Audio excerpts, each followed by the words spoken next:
Hello everyone, this is Pamperchu. Today I wanted to show you one of my laptop computers. This one is the tablet. The Apple tablet just came out recently, named iPad. Sounds kind of gross to me, but this is an HP TC1100, and I got this for $250. I know you can get them on eBay for around $400 right now, so it's cheaper than a brand new Apple computer. It's pretty thin, and if I want, I can have a regular keyboard. Let's flip the keyboard around here. It's kind of different than a normal laptop. This part here is the tablet, and the keyboard can come off with a little switch, so I can not use that. So let's just talk about the tablet here. Everything is accessible. I can change my memory, my hard drive, and even my battery. Battery has a little light, tells you if it's full or not without turning it on. It has Intel Centrino 1.1 gigahertz, and I think it's actually running Windows XP. It might, but I have run Windows 7 on it. Okay. On the side here we have two USB ports, 56K modem, and a 10100 network card there, and a VGA out. I don't know about the iPad, but I'm sure it doesn't have any of that. And also a PC MCIA slot and an SD card slot. The pen is right here. This is a Wacom tablet. This is a batteryless pen, and it has a function button here. Now this one does not have the rear sensor. Some of them can have a back sensor for like an eraser. But I can set it in Photoshop to do a click erase or whatever I want, and this is pressure sensitive. So the harder I press, the thicker, if I'm doing Photoshop, I can have a thicker line or a thinner line. So it's good for artists. Over here we have the microphone jack and the speaker jack for headphones, and you also have the headset for a microphone and headphone put together. You have left and right speaker.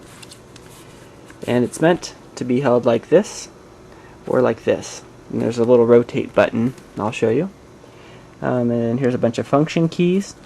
That little red dot is a control alt and delete, so I can just take the pen out and poke it in there if I need to do a control alt delete. My Q menu, I forgot what that one does. A tab and an escape, and then this is like a scroll up, scroll down, and an enter. If I'm using a website, I could just have that without the pen. Let's go ahead and turn it on. And green light lights up, just like a normal computer.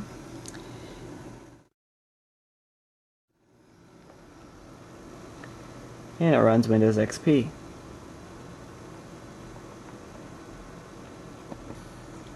Alright, here it is booting up. I did pause in between. It takes about a minute.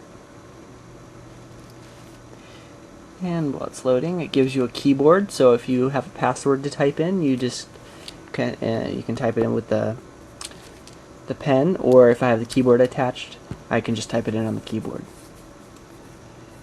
Oh, there's my rainbow cupcake and my desktop. Let's see, what should I show first? Oh, that's right. When I take it off the keyboard, it always flips, but I can flip it back just by hitting this button right here.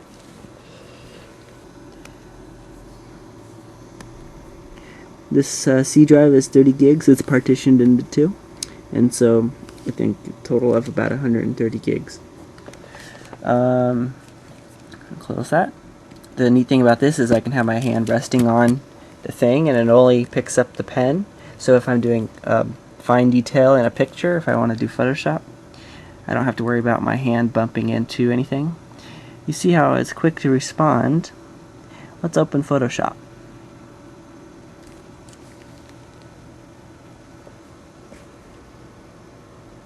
Now it runs at a lower clock speed when I have it unplugged from the wall.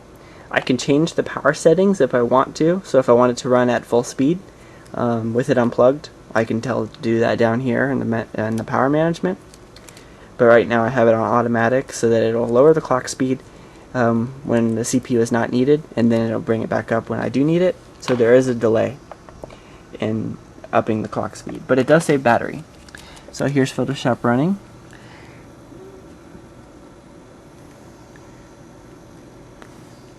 Just open up a new thing here.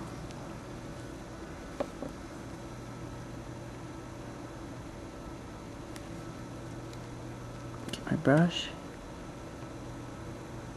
Oh, I still need to install the driver for the Wacom tablet.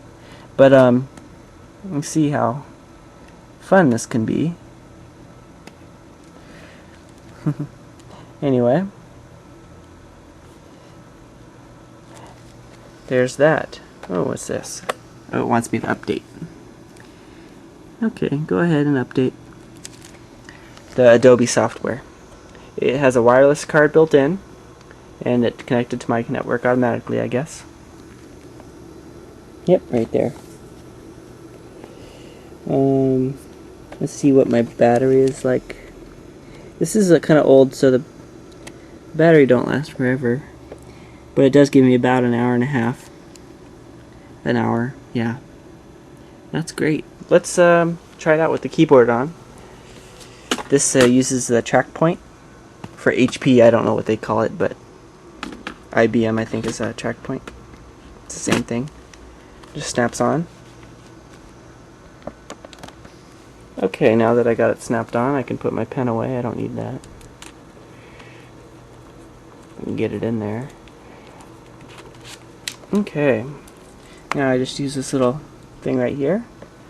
Move the mouse around, no problem.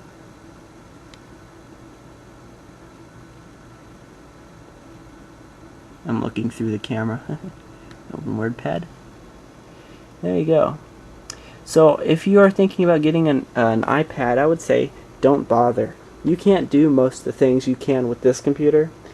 This is, you can put Linux on this if you wanted to. You can put Windows 7, Windows XP, whatever you want. You can go online. You can actually play YouTube videos in Flash, or any Flash. The iPad doesn't support Flash. It doesn't even have a USB port. This has 2 USB ports, network, everything. So if you want to get a tablet, go with something like this. You spend half the money. You might need to get a new battery because they don't last forever, but at least you can replace the battery.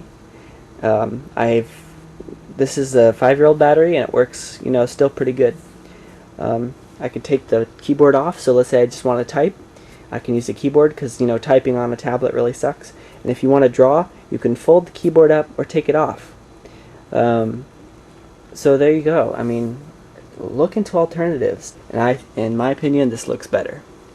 I like lots of buttons, and it's not that thick. Maybe 3/4 of an inch or half an inch. But there you go. This is the TC1100.